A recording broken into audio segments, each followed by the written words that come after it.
Hi, Boo. Hey, Boo. Are you ready for this week's episode? Yes. Sweet. All right. Well, everybody, welcome back to Books with Boo. Spoiler warnings. Spoiler warnings. Real quick, I'm going to jump into the drink. Okay. And then you tell us about the book and our word of the week. Word of the week? Yes. Okay. So this week, we're doing our take on a pina colada. Yes. I know they don't look like pina coladas, but we found a recipe online, and pina colada shaken. And so it's 2 ounces of rum, 1.5 ounce of coconut water, 1 ounce of fresh pineapple juice. And then instead of caster sugar, which we figured out is sugar that is more fine, yep, and it dissolves quicker, we found a burnt sugar syrup that seemed pretty interesting. So we decided to use that. And that's why these pina coladas look like this. Well, also it's a dark rum, not light. That's true. Also dark rum. So it's our take on it. We're using Coconut Cartel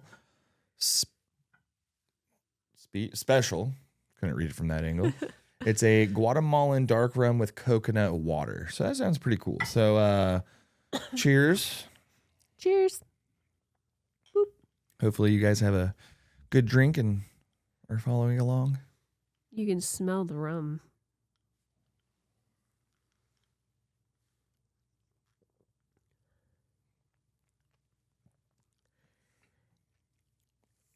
It's almost there. It's too rummy.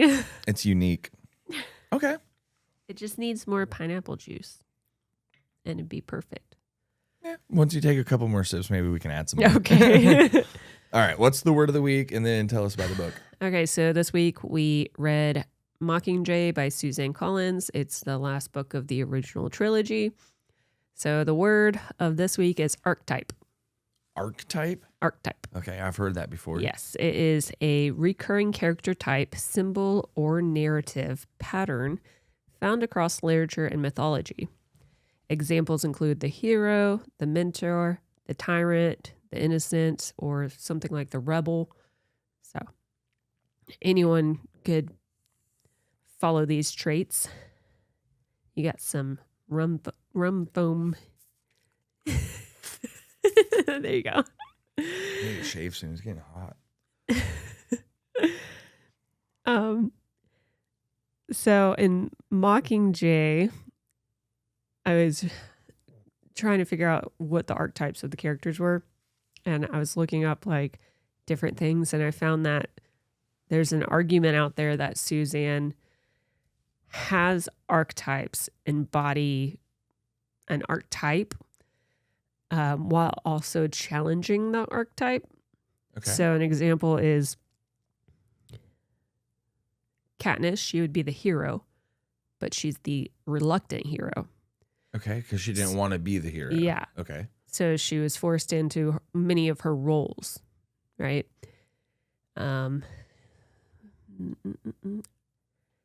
Traditional heroes seek glory. Katniss instead represents survival, moral struggle, and emotional trauma.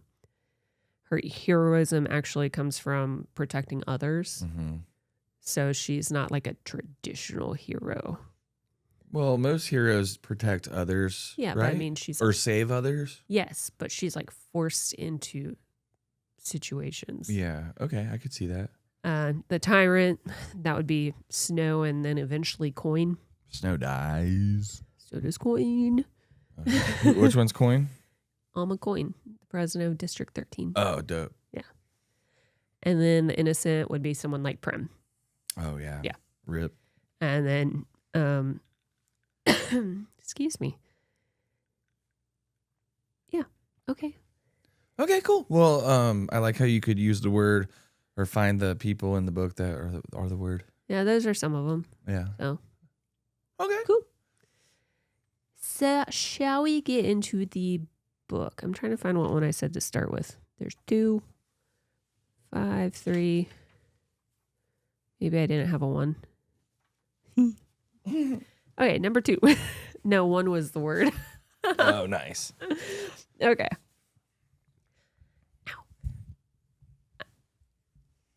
There were a lot of themes in this book that I thought would be cool to talk about. Okay. So one is the cost of war. And so basically everyone ends up damaged psychologically and morally. Mm-hmm. Like at the end with Gale, that was a moral damaging, or he was morally damaged because he didn't know if that was his bomb that killed Prim. Right. And then we see it with Katniss with her PTSD. It's way worse in this book. Peeta's hijacking and Joanna's torture. Like, those are just like the regular examples.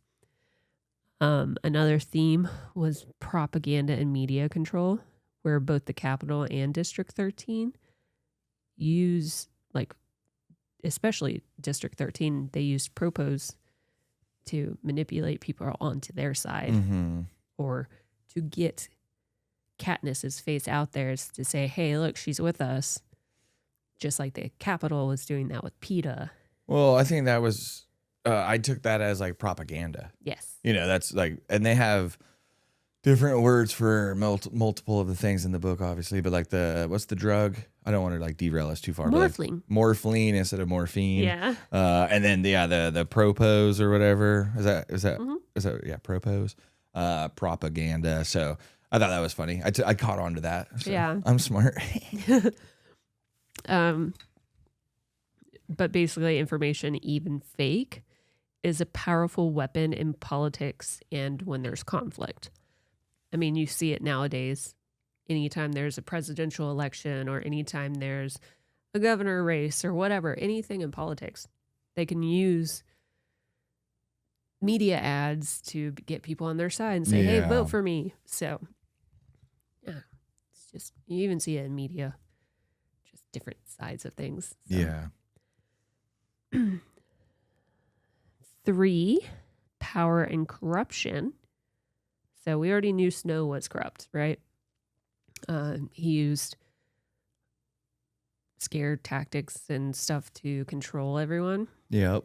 But then we show, or the book shows, that Coin, the new president. Yes, she started falling more and more into that same power trap where she became more and more like firmly in control of things and more on the level of a tyrant. Do you have examples? Yes. Yeah. Do you have examples? For example, Coin, you just heard this finishing the book. It was her idea for the final Hunger Games, a symbolic final Hunger Games.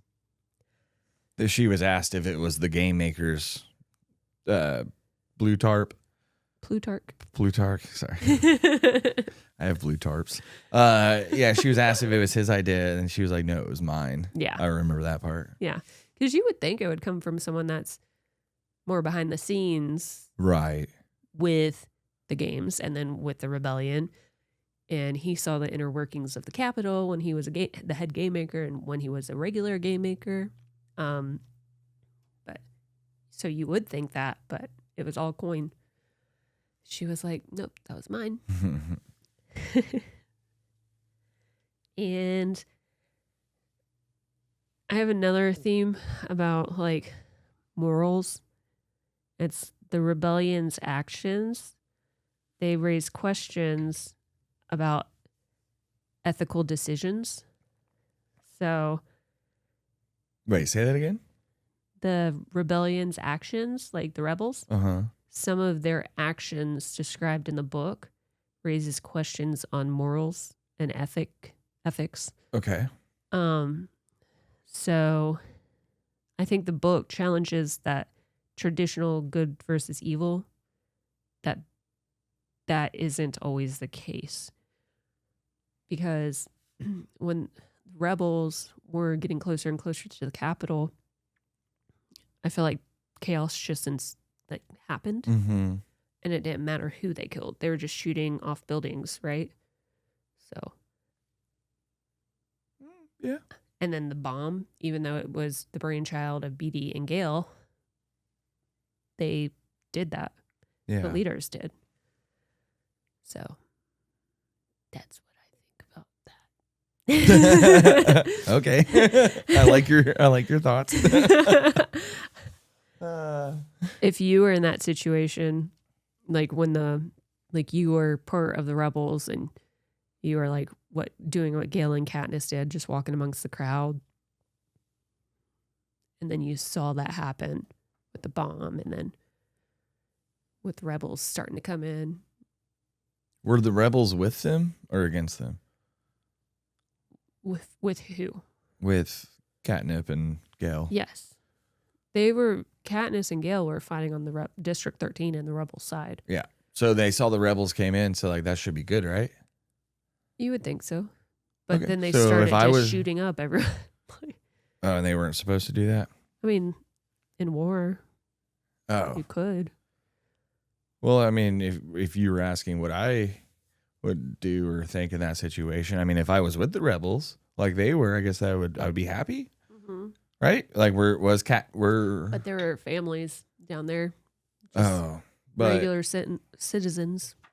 yeah, I mean, I guess then be torn. But I mean, if you're fighting in it and that's the side, like you still shouldn't do that. But what was the objective then if it wasn't for them to take everyone out?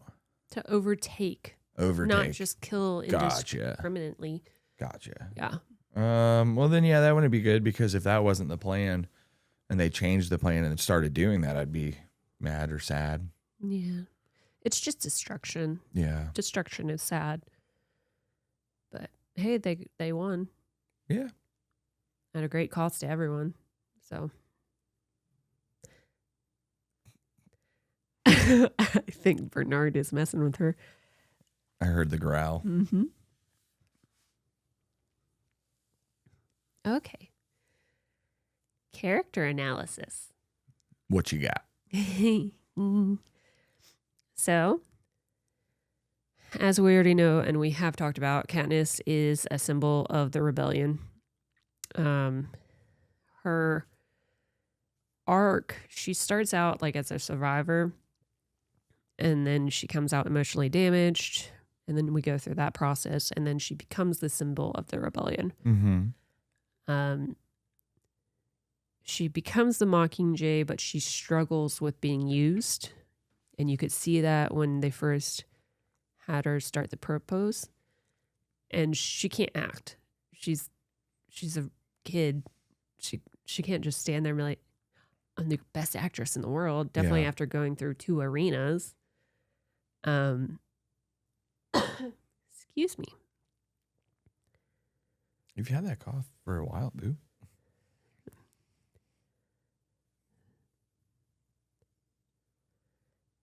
So she sees corruption because she's being used, and then like small actions like with the prep team. Mm-hmm. And then when they're in 2, how they're talking about storming the mountain. And she sees that corruption, and she realizes that the rebels can be just as questionable as the Capitol. And so at the end, when she kills Coin, I think she chose to kill her to stop that tyranny, to stop that power from continuing to be corrupt, which worked out great because Paler became president. We like Paler. Who is that? She was the District 8 leader. Gotcha. She was at the hospital when they went in and before it got bombed. Uh-huh.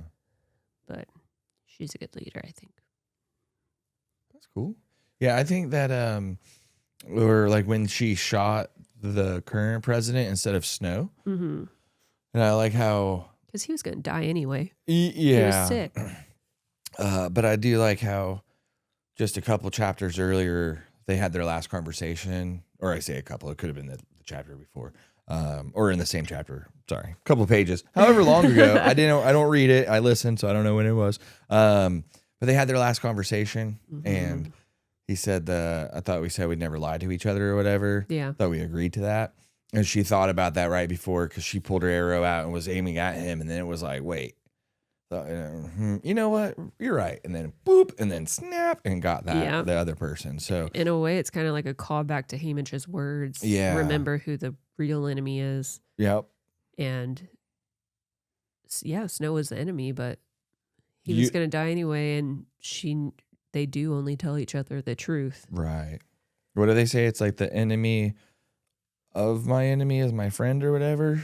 Yeah. So if the enemy of my enemy, I don't know, like, so if she didn't like, that might have not made sense there because like there might all be enemies. She didn't like Snow but she was going along with the new president, right? Yeah, but Coin definitely preferred PETA. Yeah. Did PETA die? No. Dang, he should have. You just finished the book. Oh yeah. He was there at the end. Oh yeah, he sucks. They had oh kids. Yeah, right. Yeah, that was stupid. Oh, What happened to Gil? He moved to, I think he was in a different district doing stuff with peacekeepers or something, or making sure nothing bad happened, or organizing. Yeah.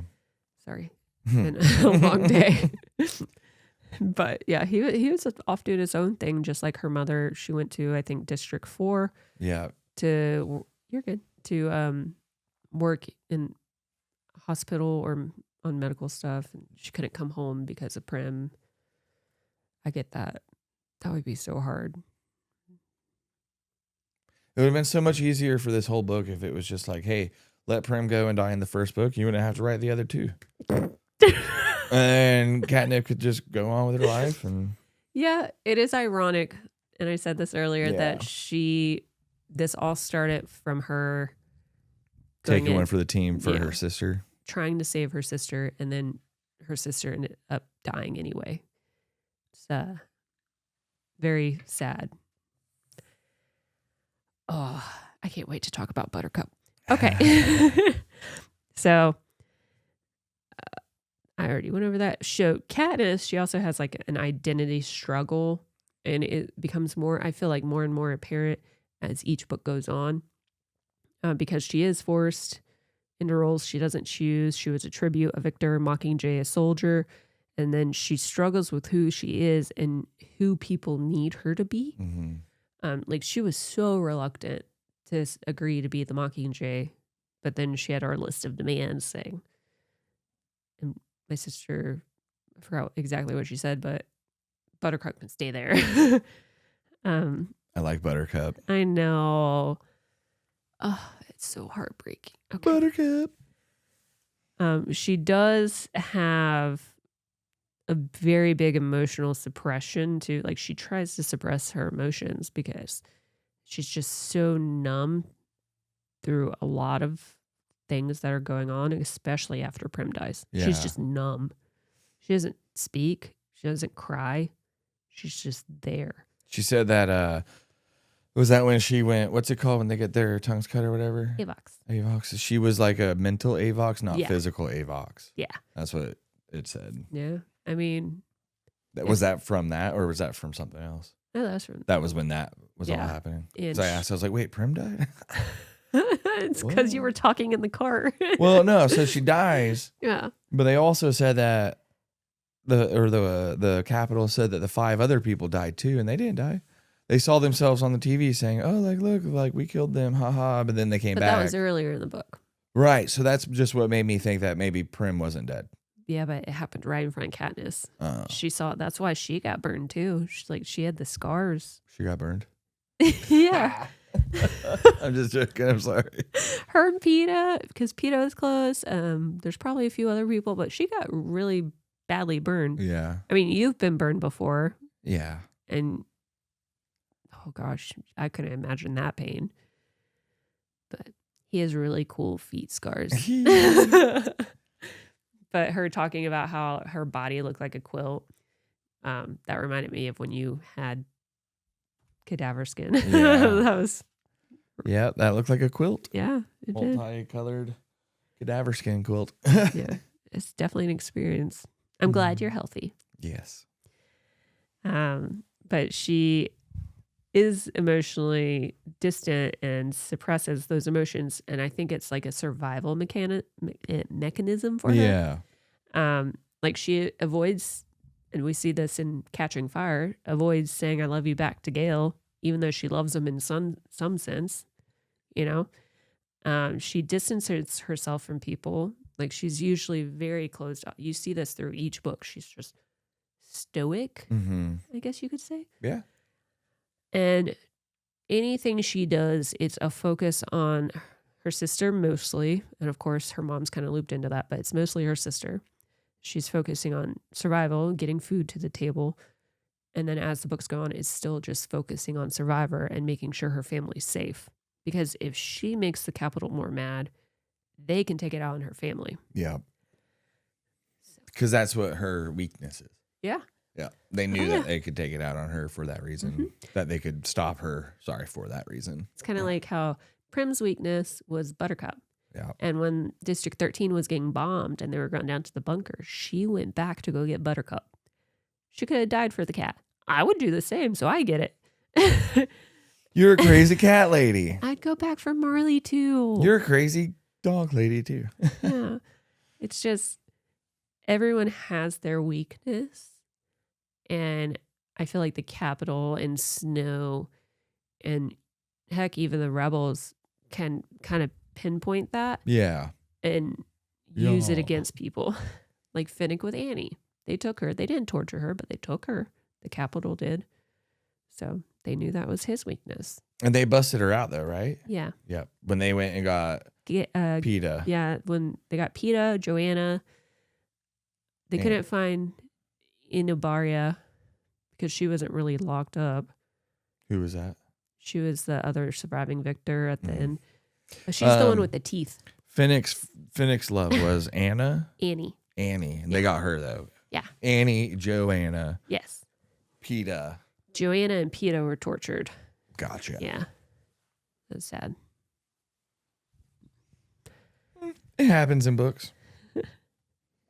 It does. So I kind of have a relationship analysis on Katniss and Gale versus Katniss and PETA. And this is, sorry, I'm ending the last conversation of this, hopefully. So Katniss and Gale, their bond is based on a mutual need to survive after both of them lose their dad. They are connected with their anger towards the Capitol, even though Gale is more vocal about that. And then they share similar survival instincts. Their relationship, it starts to break down as Gale becomes more and more comfortable with the war efforts and stuff. And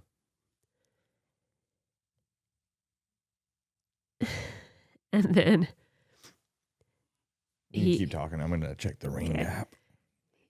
Gale has an instinct to win at any cost, while Katniss struggles with those ideas. Like, she's always been uncomfortable as the Mockingjay. She doesn't think you should win at any cost unless it's her and her PETA's survival in the arena. But she, with the nut, the mountain, she was thinking about miners back home and how her dad died, and she didn't want them to die like that. Definitely if they bombed it. So she has a little bit of empathy compared to him. That makes sense. Yeah. I like how you broke that down. Break it down.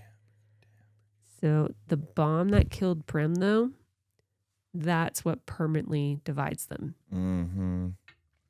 Even though they couldn't confirm that it was his strategy or his idea, it most likely was, because him and Beatty had talked about that. But why would she trust? Well, I mean, if they talked about it, that's definitely foreshadowing, like our word from last week. Hey, good job, boo. Yeah. But if Snow was her enemy, why would she trust Snow in that situation over Gale? Because she also knows what she knows. She went through that whole breakdown of what she did know for sure. Oh, gotcha. After that conversation with Snow. Gotcha. And that was, I remember. Okay. Yeah.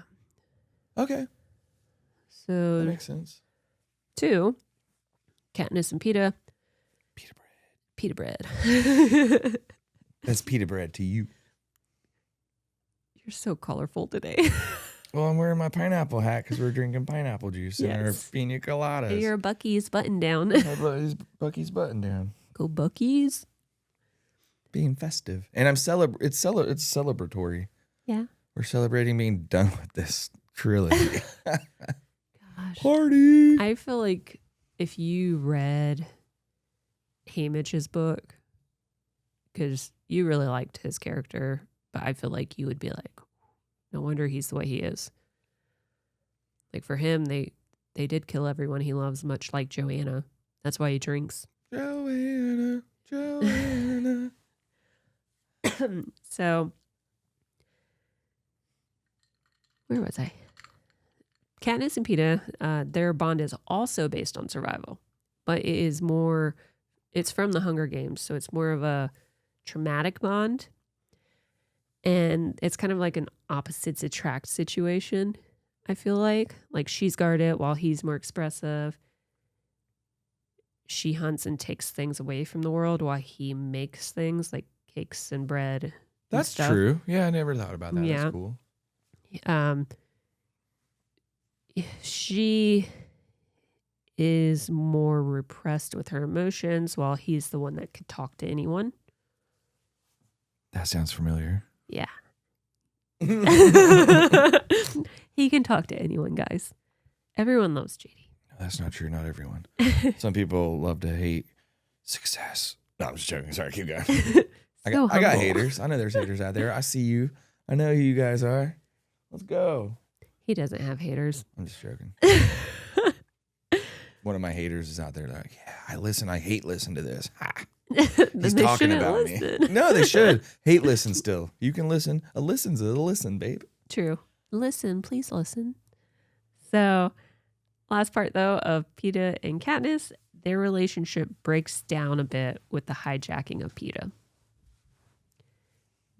When Why? Because she felt Who hijacked Peeta? the Capitol when they had him. Oh, gotcha. Okay. They used tracker venom on him to anytime he was tortured and shown memories from what they had on film, like from the games and stuff, of Peeta and Katniss, they would torture him and then insert tracker venom, which caused his memories of them to be distorted and him to think she was a threat. And that's why when they brought him back, they had to bring in somebody else other Deli. than Catnip. Yeah, they brought Deli because they needed to bring back memories associated with. Yes.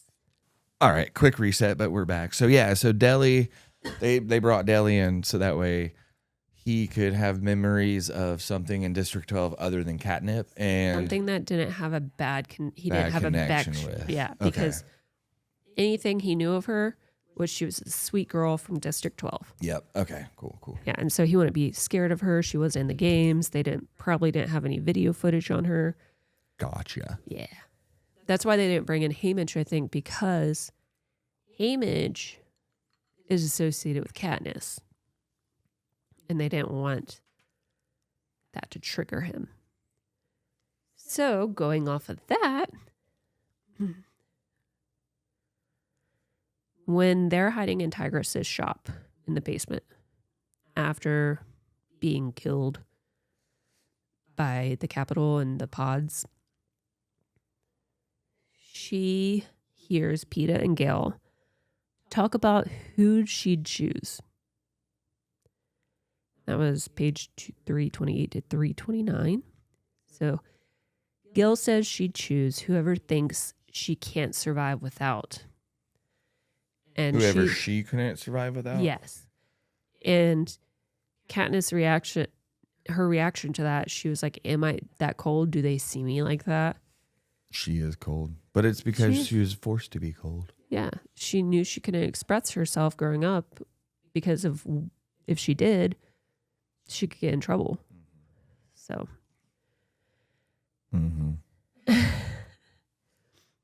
So connecting that. So remember that part when she heard them talk, right? At the end of the book, So chapter 27, page 388, Katniss explains who she chose and why in symbolism. So Peeta is described as like a dandelion. Listen, Gale. I'd call him a dandelion too. Babe. Keep going. Gale is described as fire. Yeah, he's pretty fire. Okay, yeah, me and Catnip. Okay, keep going. We agree so far. This is perfect. Okay, keep going. Having me snort. Sorry. But she said she already has enough fire and she needs growth instead of destruction. A dandelion, like a weed. Yeah, listen. Dandelions do grow. Fire does destroy. And both Peeta and Gale followed those patterns throughout the book. But at the end, she just wants peace and healing. And what heals you? Growth. Right? Nature. Or heat. You do heat shock therapy. But in Hunger Games, the first book, so this is the last part of this, okay? After she sees Peeta in school and she's embarrassed because he gave her the bread, the next day in school, she sees him looking at her, and she looks down and sees a dandelion. And that's the moment she realized, I can forage to feed us. So it's all connected. Yeah. He was the reason she saw the dandelion. Yep. Okay. Cool, huh? I mean, yeah. You just don't like Peeta. He sucks. I mean, the whole book is like she still complains about having to keep him alive because he's such a bad character. I don't think she complains about it. She does. I don't have it on like page numbers because, like I said, I don't read it, but I listened. Give me one example then. She's where like, she complains. Like, what were they doing? I have to do this and this and this to keep Peeta alive. It was like midway through the book, and like 3/4. Was that complaining though? Yeah, I think she was complaining. Because her and I are so similar, and I'd be complaining. So I think it was more of her being worried she want to get her Peeta back. And so she's doing everything that she can to be as normal as possible.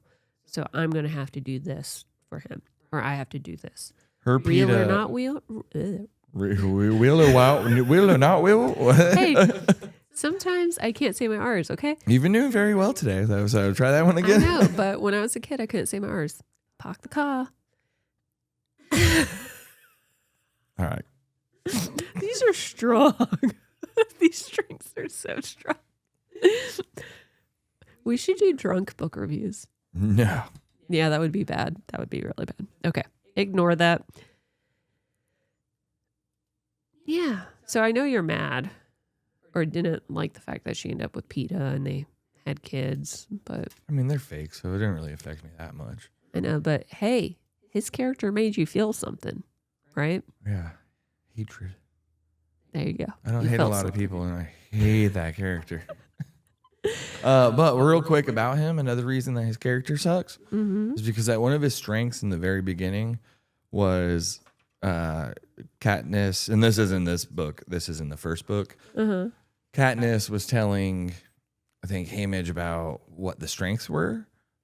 And like what his strengths were, because he said, well, Katniss can do this and this, and like my father buys this. Yep, so she can hunt. And then she's like, well, he can throw around 50-pound bags like they're nothing.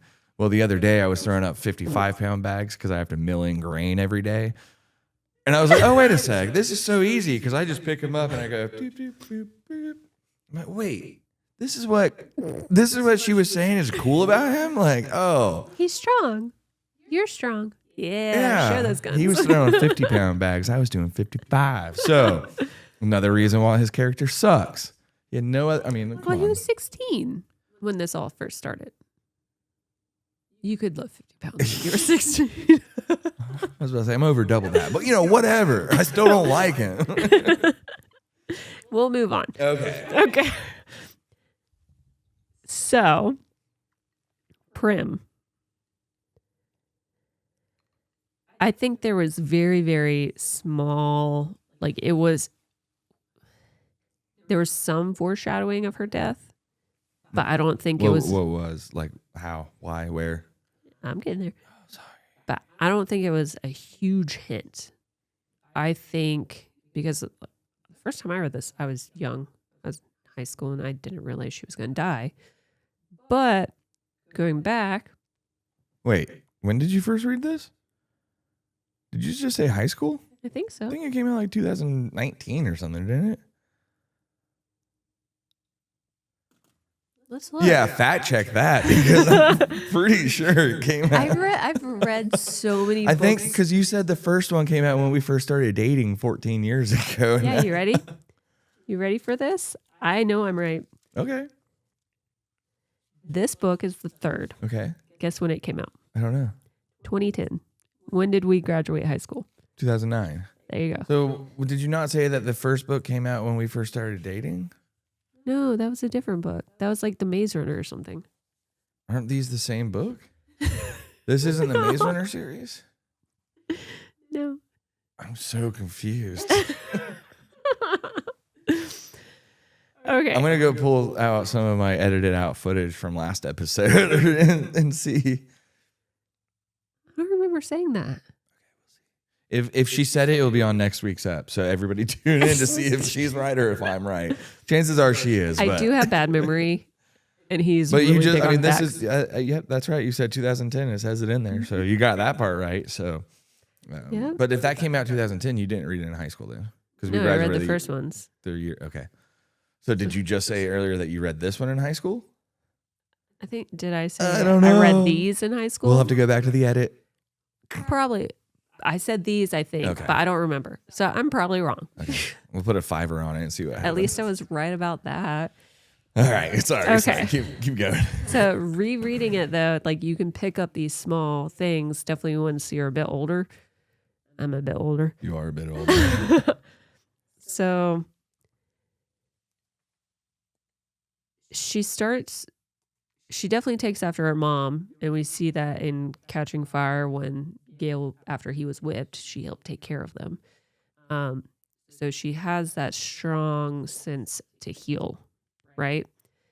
But in this book, she is trained as a healer, or she was starting her training, but she is increasingly tied to the war efforts through that medical training.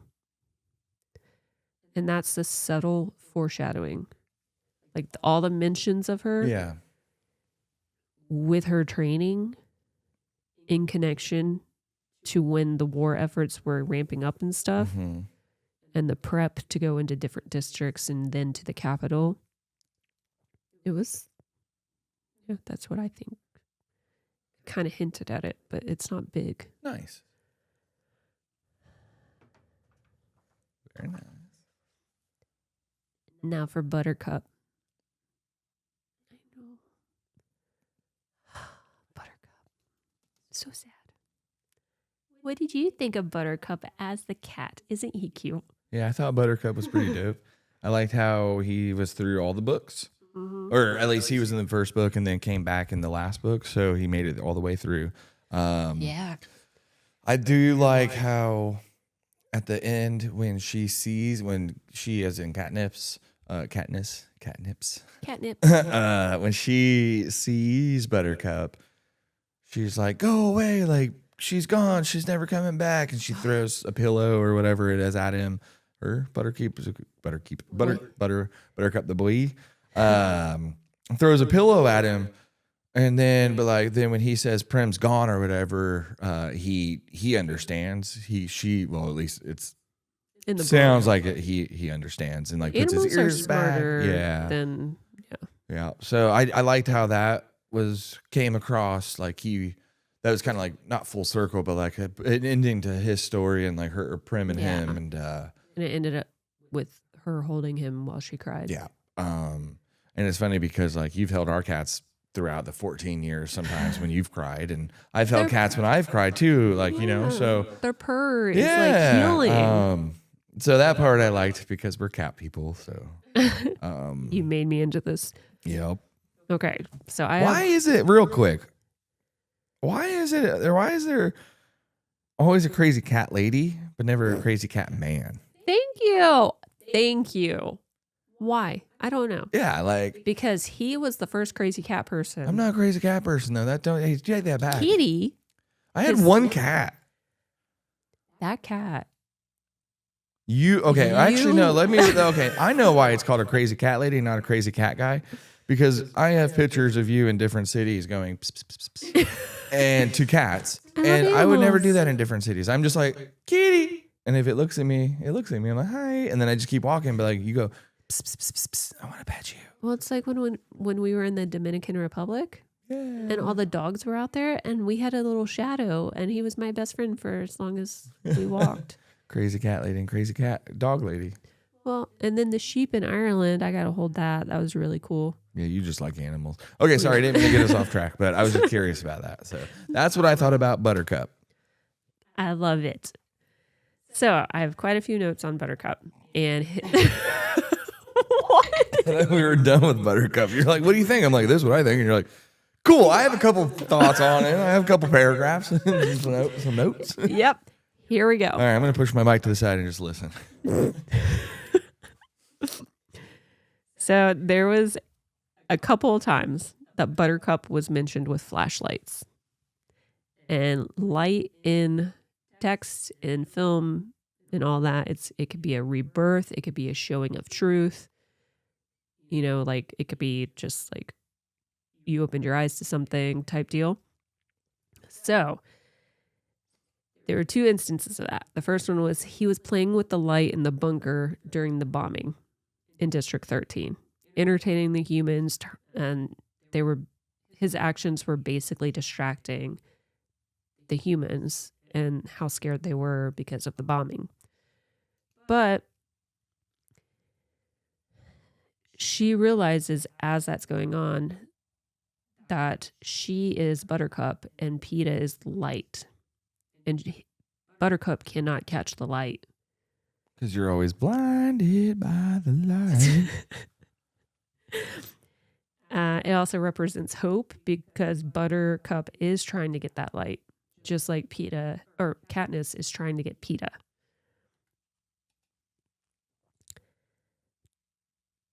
And when Katniss, the second time is when Katniss hears a sound when she returns back to District 12. And she finds Buttercup has come home from District 13. He moved all by himself from 13 to 12. And that was the journey that the two other people were trying to make in the last book. Yeah. Bonnie and Twill. Yeah, it's wild that he can make it all the way back. He's a cat. He can do anything. It's crazy that, he knew where he was going, though, you know? Yeah. They also didn't know where they were going. They just were going off of, like we discussed, like just the feeling of, hey, we think something's still there, but the cat actually made it back. Yeah. It's pretty crazy. It's like Homeward Bound. Yeah. Oh, that's a good movie. Yeah. Old school. We should watch it. I bet a lot of our listeners don't even know what that is because our listening base is so young and hip. If you don't know what it is, go watch Homeward Bound. I'm just joking. They probably because our listening base is our family and they're all old. Shh, we're not all old. I'm just joking. We got more than that. We got more listeners. Hey, comment wherever you're listening from. Let us know where you're listening from. We got some people in Asia listening. We got some people in... really? Yeah, we don't have any people in Africa, but we had like 9 downloads from Asia. We had some, I think, in Australia. I'll have to pull the numbers and show you. Do you know what parts of Asia? I don't. It just shows me on my... And this is just for Apple Podcasts. So they're probably using a VPN because I don't know if anybody really is, but... it got me excited because I want to travel there one day. Pretty cool to see. Yeah. All right, sorry. Back to the book. So... Onward. When Buttercup reappears back in District 12, that triggers Katniss to finally start processing the war, her pain, and Prim's death. That is the first time she has cried since Prim died. He forces her, his presence forces her to grieve because he came back home looking for his mom, his Prim, and she wasn't there. And Katniss, she was like telling him for the first time, she's not here. She's gone. That part did make me sad. You sound like you're about to cry now too. No. Okay. But he did trigger that delayed grief, and that is the start of her recovery. So she begins to reconnect with people, reads her mom's letter, allows Peeta back into her life, then others, starts to rebuild the identity that was taken away from her after his return. 6. The light shows the truth, basically. Those flashlight scenes show the truth. Blinded by the light. She was actively avoiding those thoughts that she couldn't reach Peeta and that Prim was dead. Mm-hmm. And that shows, it also showed that although Prim was gone, when back in the District 12 scene, Katniss did have one thing left of her, and that was Buttercup. So sad. Sad. Yeah.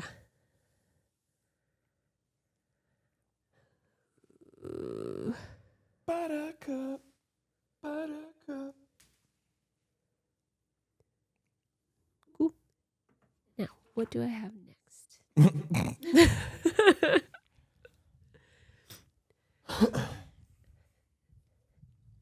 What do you have, babe? Okay. Let me take a sip. Okay. This is actually growing on me. Yeah, it's not bad. It's also watering down. So if you think it was too rummy to begin with, it's a little bit more diluted now. So that makes sense. Maybe we could just add more pineapple juice. Yeah, I need to make another one before we restart because we're coming up on 45 minutes. Should we pause? No, we don't have to. I mean, unless you want to. We can pause. We still have 15. We still have like 12 minutes on the tape, so we can keep going for a minute. Okay. So I think you okay? Oops. Yeah. Even though there were other instances before this happened, I think Katniss finally realized that District 13 wasn't way, way, way better than the Capitol when she found her prep team and the treatment that they had. That was her original prep team, right? Yeah. Senna and Portia was the other prepper for Peeta bread. Senna was confirmed dead in this book. Oh, what? Yeah. Oh, I hate that. I like Senna. Yeah. I miss that part. Yeah. It literally goes in one ear and it kind of goes out. Well, probably I 'cause hold you're on to a lot of working. it, but Yeah, it's you just do. like if it's not that interesting to me, if I'm just kind of bored with it, it's like, But I still hold on to things like, Yeah. I got it. But Well, also, it doesn't help that you're probably thinking, oh, I got to do this at the brew house and then do yeah, if it's not interesting, it's so easy to get sidetracked like that. Yes. Because even like the first book I paid more attention to than Well, the that was your second. And then favorite. this was like the least amount. I was just like, Yeah. okay, let me get through it. This one's my least favorite in the whole the trilogy. Have you ever not finished a book that you started reading? Yes. So I shouldn't feel bad if I find things that I'm like, it's just not interesting to me. So like I obviously finished it, but If you ever don't finish a book, just be like, this is where I stopped and why. yeah, okay. I mean, I'd probably always finish them just So we could talk. so we can talk, and then I like also just have it play. Yeah. But, It is Okay, that makes very sense. rare that I don't finish a book because in my head, I have to know what happens, even if I don't like it. right. But the older I get, the more I'm like, I can't. I just can't. Makes sense. But it was her prep team that brought them in from the Capitol, like they kidnapped them, so they could work on her for her propose, right? But they committed a crime while in District 13. They took bread from the kitchen. Bum, bum, bum. Yeah. So District 13 has very strict uh, regulations for food because that's how they survive underground. They have strict everything. But they were punished with lockup. They were dirty, starving, and terrified when Katniss found them. And this is when Katniss, it changed how she saw District 13, I think. Because they are very authoritative with their systems. They have the rigid schedules. They have that strict food control, harsh punishment, and limited personal freedom. They have a lack of compassion, like in that instance, because after Katniss got out of her first games, I think it was Octavia gave her a piece of bread when they told her she couldn't have any more. Mm-hmm. Bring me back to sorry, keep going, but Yeah, I want to talk about that. And so she would have probably done the same for Octavia because that is what she did for her. And also that's just how she operates for people that are in need in some way. But District 13 has a lack of compassion. They could have instead issued the prep team warnings about that, saying, hey, we have strict food control laws in place or rules, whatever. They could have adjusted their rations because they're used to gorging themselves in the Capitol. But instead, they imprisoned them for that one piece of bread. So their treatment foreshadows also Coin's leadership decisions, such as with the proposed final Hunger Games.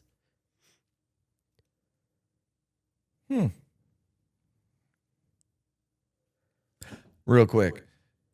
Octavia. Yeah. So I liked how there was an Octavia in this. Yeah. Because there was a character that we liked. I think we liked her, right? From the 100. Was that who it was? Octavia? Octavia. Her brother was Bellamy. Yep. Clark. Yep. So whenever she came up, I was like, oh, Octavia. I kind of like that name, too. It's kind of a dope name, Octavia. It is a cool name. Yeah. So that's just my side note. Okay. You don't hear PETA. You don't hear Katniss. But I've heard Octavia. You don't.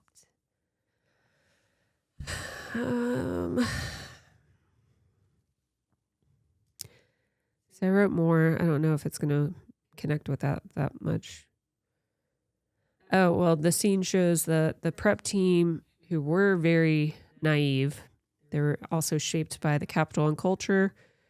But they were naive to the real world in the districts.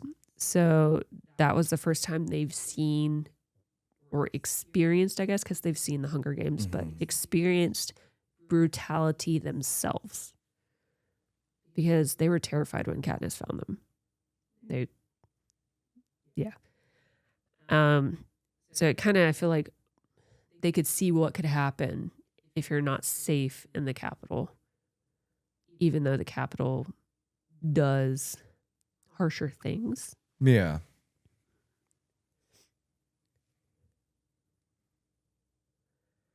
So in earlier episodes, I talked about the districts being dehumanized by not having names and basically only being cogs in a wheel. So with the prep team scene, District 13 kind of sees them. Before you start this one? This is the last bit of this part. Okay, sorry, I didn't interrupt then. I think one of them's about to go off. So okay. So with the prep team scene, District 13, I believe, only sees them as Capitol citizens and not individuals, and that made them less than. Because, they're Capitol citizens, you know? In a way, that dehumanized them, even though they had their own personal names. District 13 only saw them as Capitol citizens. So I'm not going to go deep into these since we're basically running out of time. So I have a few notes. The sewer scene in the Mutts when Finnick dies. Okay, real quick. That's actually way better now.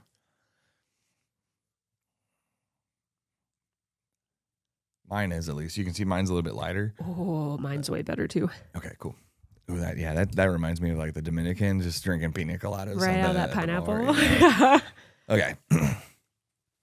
Okay, so the sewer scene and the mutts when Finnick dies, blah, blah, blah. That location was very symbolic.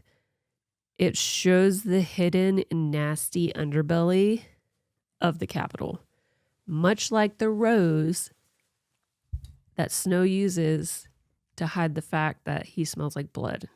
And I said earlier that I like that the rose came back multiple times. Mm-hmm. I don't know why, but I was just like, oh, I caught on to that. Maybe I didn't like it. I say I like a lot of things and I don't like it. Not that I don't like it, but it caught my attention. Correct. Yes. Okay, there we go. It caught my attention that it kept repeating itself. Yeah. So those things symbolically show that they are moving through decay, darkness, and waste, which mirrors the corruption of the Capitol. Because underneath the beautiful things, there's something nasty, much like the rose was snow. There's something nasty under that scent, and it's blood. Mm-hmm. She could smell it. Yeah. Okay. So I had notes on the camera team, but I'm not going to really get into that. But what I want to say is that they transition from storytellers and observers to participants.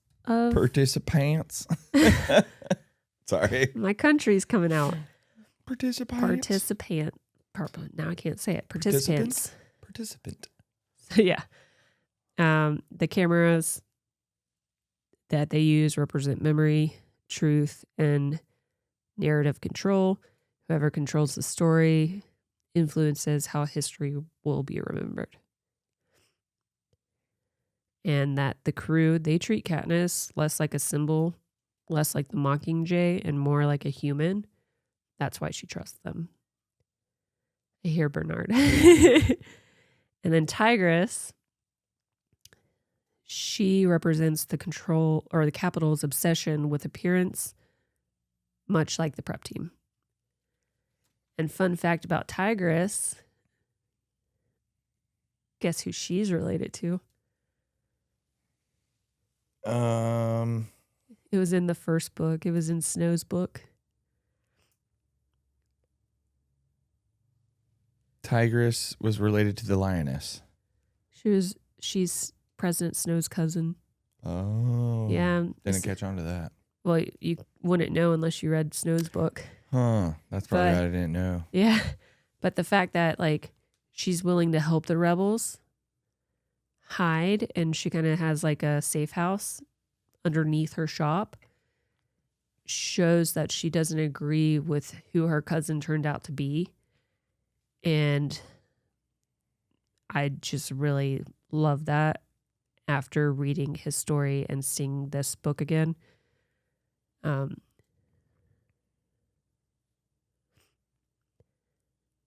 And also her transformation into a tiger is like a loss of identity in itself, because she's not who she started out to be. She was a stylist for the games and blah, blah, blah. But her extreme cosmetic surgery to be a literal tiger highlights the Capitol's value of appearance over humanity.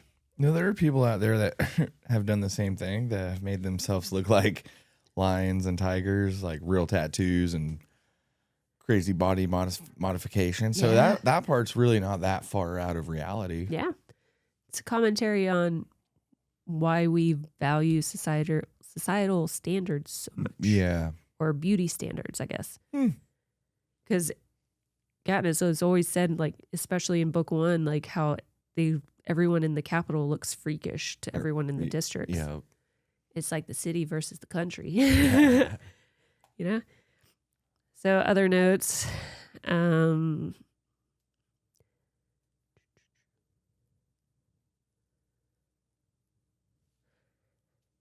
Katniss first starts, this is my last thing. Katniss first starts singing when she's in solitary confinement after killing Coin. And the last time she willingly sang was when her dad was alive, because she raised her hand to sing that Valley song in school. Say this again. You're saying that the first time she sang willingly being the key word. Okay, was when? The first time she willingly sings is when she's in solitary confinement. So what? But I thought in this book she was singing in the woods and the birds stopped tweeting. Yeah, hold on. Gonna get to that. Okay. And this is the first time she does that since her dad was alive, because she used to be around her dad singing the songs in the woods to the Mockingjays. But every other time in these books that she sang, like to Rue or to Pollock, which is what you just said, that's when they requested she sing. Pollock's. Did Pollock request that? I think he did, yeah. Okay. I heard it as she was like, "Oh, I'll just do the same thing that I did to Rue." You were probably right because you like these books, but that I didn't pick up on that. Now I'm questioning myself. Yeah. Either way, I mean, she was singing to dying people, but then she Pollux wasn't dying there. Oh, then why'd she sing? He asked her to. Oh. Because he was an Avox. He couldn't sing to them. Well, then, yeah, you're probably right. You probably asked. Well, that's cool. Any final thoughts on anything we talked about, or any impressions you got while reading the book, or any last words? No. Cool. Yeah, no, not really. No, I don't think so. I'm glad that you made me listen. So now that I can say that I've done them, but I'm happy that we're done. So yeah. Not your favorite trilogy. No. You like The Maze Runner better. I like the beginning. I like the first book of The Maze Runner, and I like the first book of this, but the more of them, it's just it's a lot. Okay, so what would you rate this? I would probably give this like a 3.2. Really? I gave it a 3. Yeah, I'd say 3. Give it a straight 3. Okay, 3. Cross that out. Okay. You ready to hear about our next book? Yes. Put that down. Suzanne Collins' Mockingjay has been read. Has been booed. Sorry. Has been booed. Okay. So our next book is Green Lights by Matthew McConaughey. Nice. So, do you want to read the back or do you want me to? I can try. Okay, go for it. Magic word try. I might cut this out. That's okay.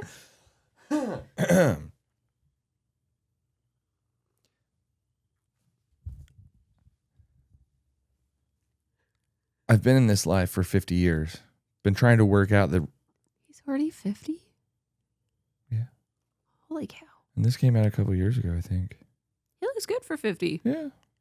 Okay, sorry. Where does it show when it came out? No. Oh, in the front. Go to the... It's like the cover page. Keep going. Green Lights, copyright 2020. Crown Trade Paperback Edition 2024. So I'm not sure if... So...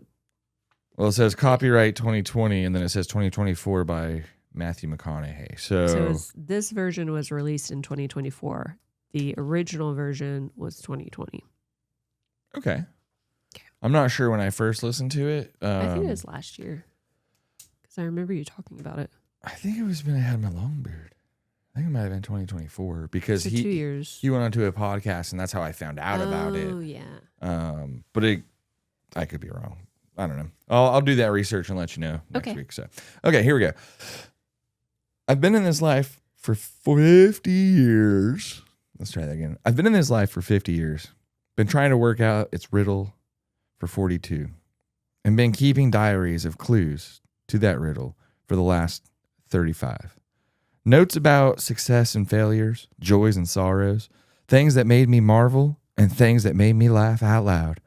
How to be fair, how to have less stress, how to have fun, how to hurt people less, how to get hurt less, how to be a good man, how to have meaning in life, how to be more me.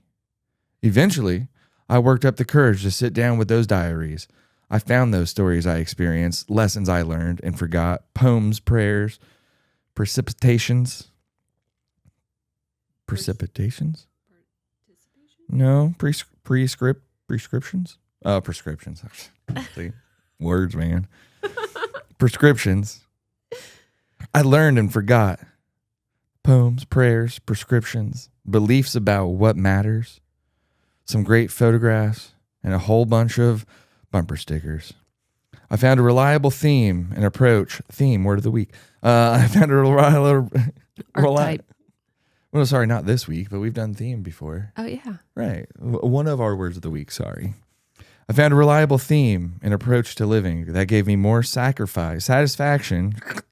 There was a dash in that one. At the time, and still, if you know how and when to deal with life's challenges, how to get relative with the inevitable. Let me try that one again. If you know how and when to deal with life's challenges, how to get relative with inevitable,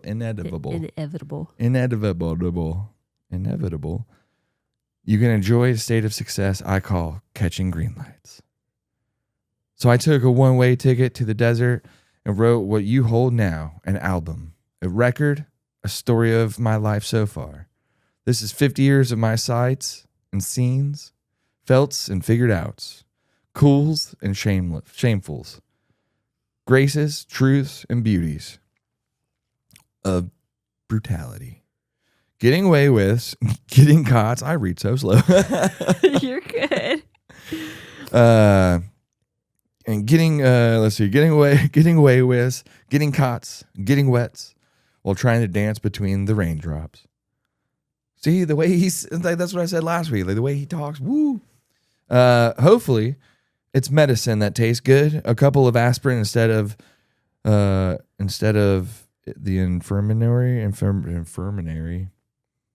Hopefully, it's a medicine that tastes good. A couple of aspirin instead of the infirmary. A spaceship to Mars without needing your pilot's license. Going to church without having to be born again and laughing through the tears. I'm almost done. It's a love letter to life. It's also a guide to catching more green lights and to realizing that the yellows and reds eventually turn green too. Good luck. All right, you try. Well, can I show you the inside? Yeah. Like, look at that. Oh, nice. Yeah, he has really cool. Is that how the whole thing is? No. Oh. So then he has stuff like that. Oh, very cool. Yeah, the inside is pretty good. Or pretty good. I don't know if it's good. JD says it's good. But it has pretty cool, like, inserts like that in it. And I want to get the other book, the Poems and Prayers, because I bet that would be really good. Yeah. Or Prayers and Poems or whatever it's called. Do love poems. Actually, I just found one down here. Oh, read it real quick. I think that's a poem. Oh, no, it's a Bible verse. Oh, nice. Not a poem. That's what happens when you just say stuff. Mm-hmm. Oh, there's pictures in here too, which is really cool. Like looks like an Instax picture. Nice. But yeah. One thing I really like about it is that whenever things are going good in his life, he's like, green light. Yeah. And I've said that ever since then. I'm always like, oh, things are going good. Like, that's just a green light. Well, it's cool because it ends with pictures of his life. Very nice. And then it looks like he wrote stuff. I probably won't be able to read his handwriting. Well, that's cool. Well, I'm excited about that. So everybody follow along. Do you want to try to read it real quick? Or I you can think if you want me to. My version was okay? Your version was okay. Oh, my version was only okay. Okay, sorry. Do you want me to read it? Yeah, you can go. Okay. I've been in this life for 50 years, been trying to work out its riddle for 42, and been keeping diaries of clues Let's keep All your right, version. so yeah, we'll just keep my version. Everybody, give us recommendations. I do have a running list, and there are poems in the back. Nice. Can I see? Yeah, give us recommendations. Always warning you, there will be spoilers if you have not read any of these books. Please Randomly open to part 8. Live your legacy now. See, I think we should when we do this book next week, we should do the parts like we did with Black Privilege. Yeah, that would be cool. And I like how it's called Green Lights. And then our next episode will release right after St. Patty's Day. Oh, yeah. Green lights. Kind of goes in with the color. Okay, sweet. But yeah, like you were saying, Yeah. sorry, I didn't mean to interrupt. No, I kind of stopped. Ooh. Subscribe, give us recommendations, and we'll see you next week. Yeah, thanks. Green lights.